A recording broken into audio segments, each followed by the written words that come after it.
Welcome to Luca and Miguel. Enjoy the video. You start by confirming the keyboard and OS. This matters because emoji sets differ. Open a messaging app and tap a text field.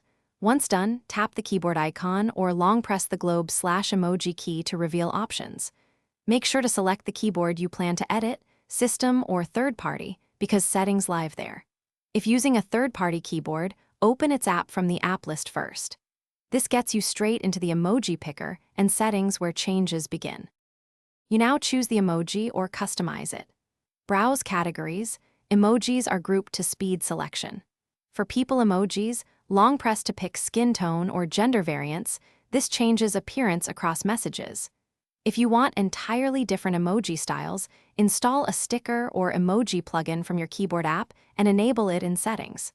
Make sure to grant any requested permissions. Otherwise, the keyboard may not display new packs. This step modifies how you finish by saving changes and testing immediately. Send a test emoji to yourself or a friend to confirm how it appears. If it looks wrong, restart the messaging app. Make sure both sender and receiver use compatible emoji sets. Once done, restart the device if problems persist. If still broken, clear the keyboard cache or reinstall the keyboard app. That refreshes assets. One key troubleshooting tip. Check for OS updates. Emoji rendering often depends on the system font, so updates.